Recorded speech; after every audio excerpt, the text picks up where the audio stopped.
have the pleasure of introducing Mario Cavolo from Scott PR on behalf of the European and Swedish Chambers. So please welcome Mario.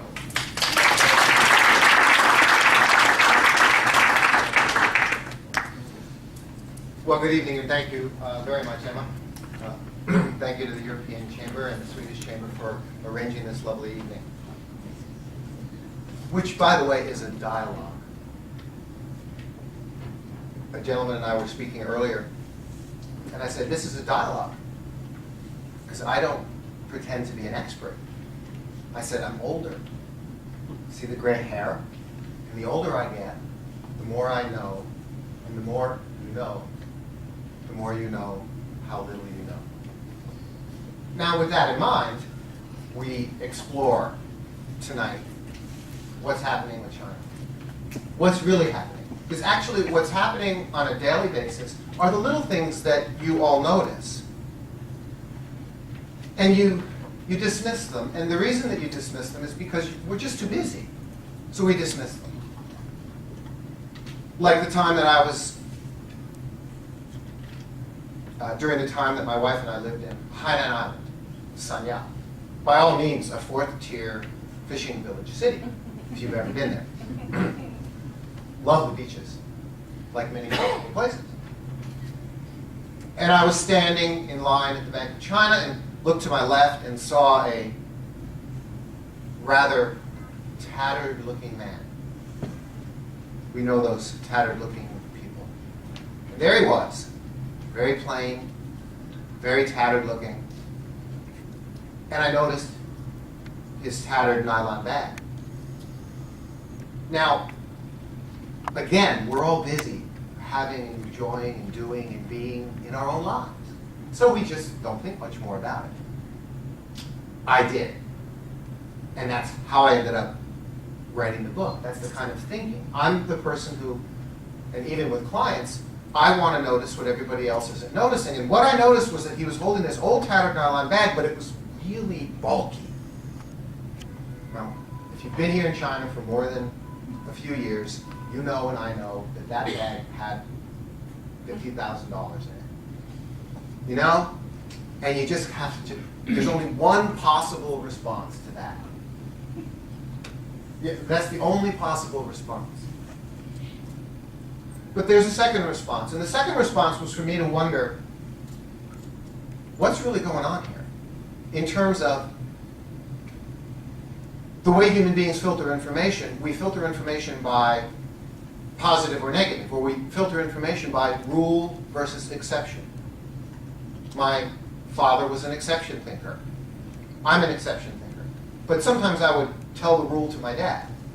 And my dad would, of course, immediately bark back at me with the exception to the rule. And since he was my dad, he was right. And I did what he said, of course. I mean, that's that. So, but you see what I mean? He was always the person who thought of the exception to the rule. And I began to wonder, to how much of a degree is this tattered-looking gentleman with this tattered nylon bag with $50,000 in it an exception?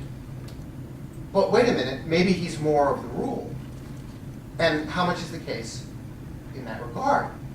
You see what I mean? So we start exploring that this evening. We're going to talk a lot tonight about trillions of dollars. And later on, we're going to talk about how impossible it is to even fathom what that means in terms of how much money that really is.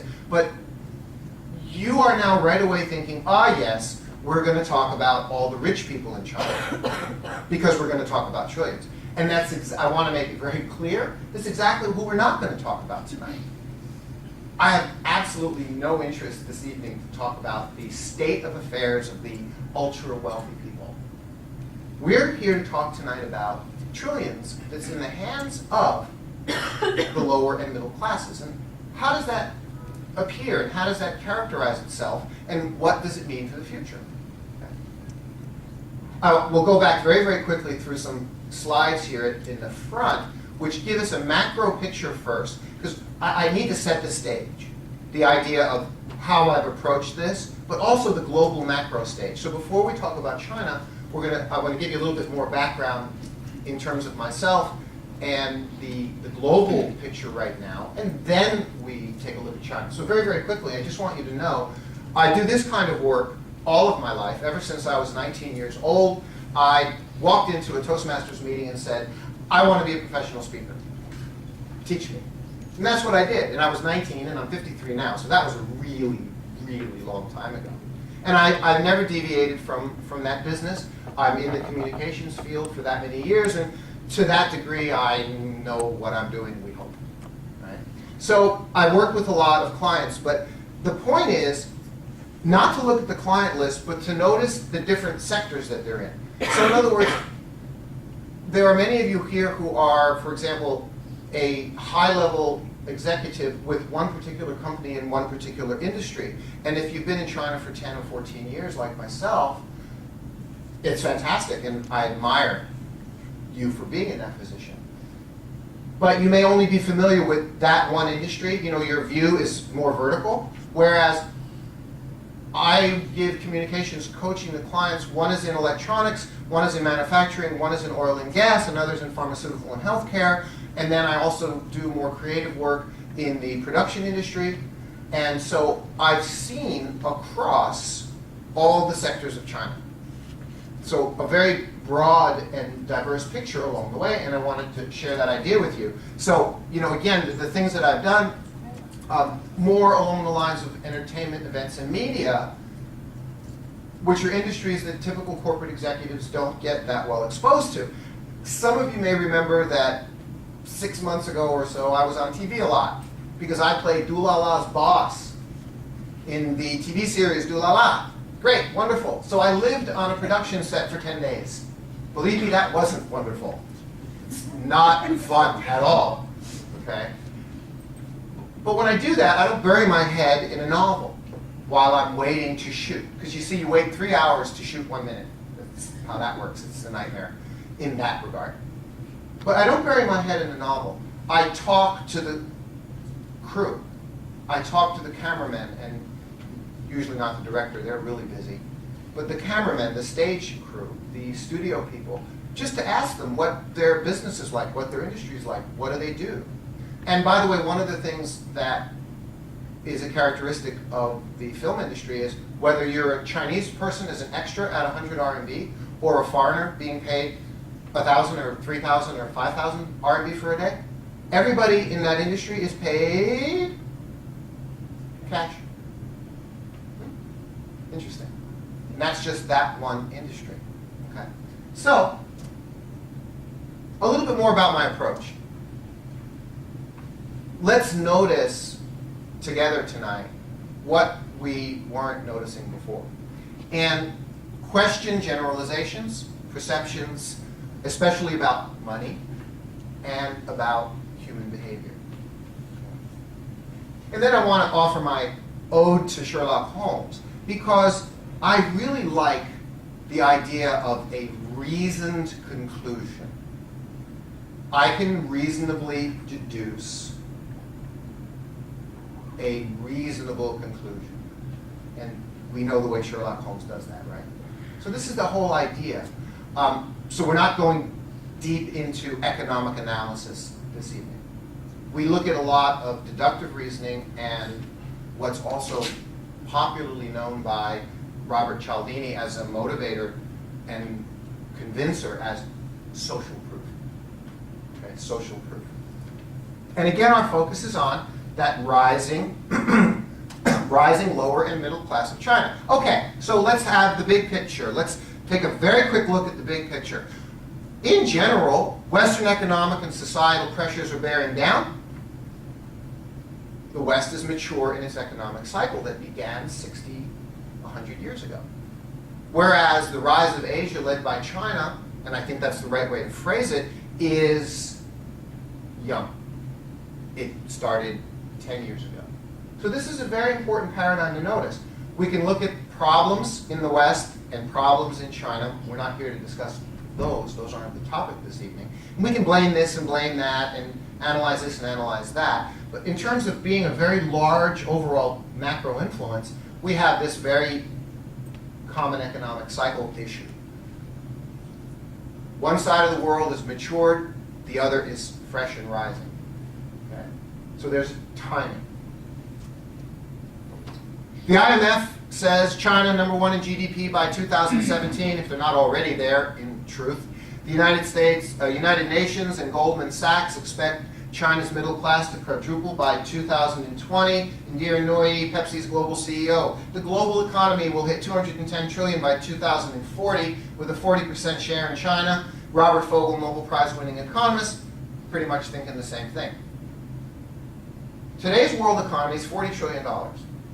40 years later, it's going to be about 210 trillion. So, well, that's just impossible. It's just too much. It's really only about 4% growth per year. Okay?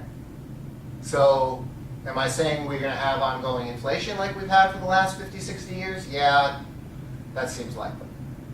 McKinsey, U.S. Census Bureau stats, in less than 15 years, China's wealthy and upper middle class combined will be twice the size of its U.S. counterparts.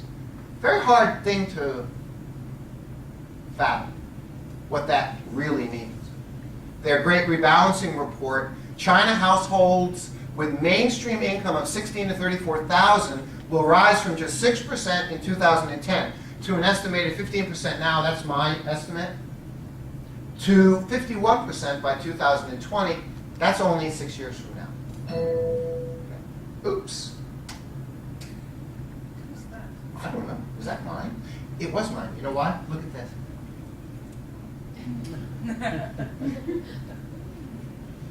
Plug that in there.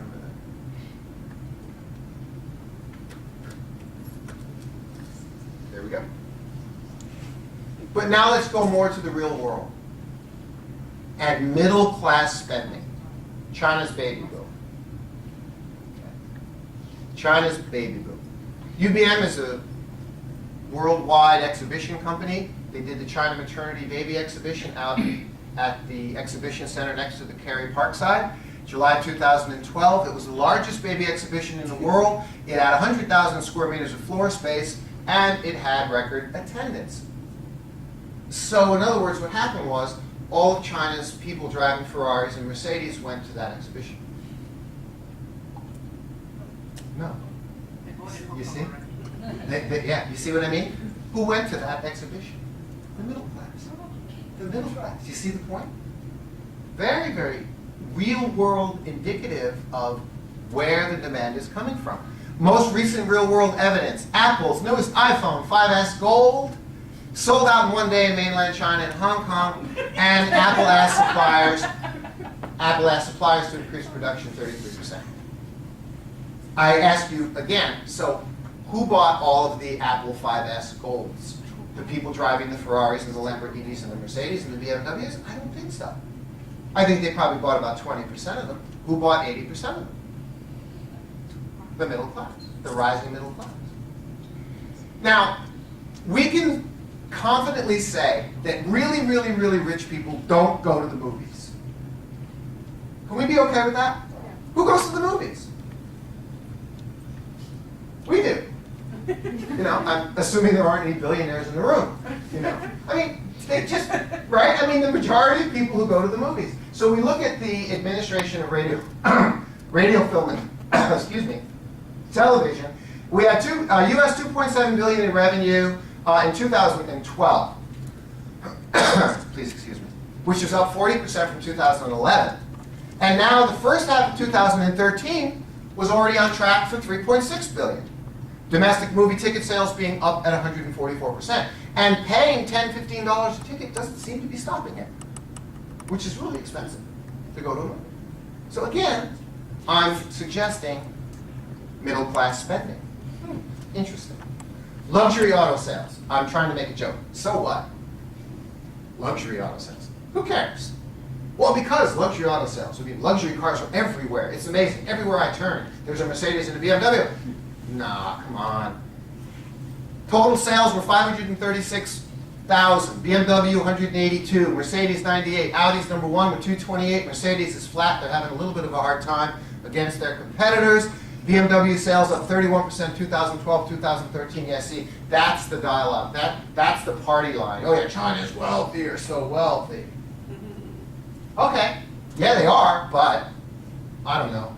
I'm more impressed by 15 million middle-class cars being sold than I am by 500,000 luxury cars.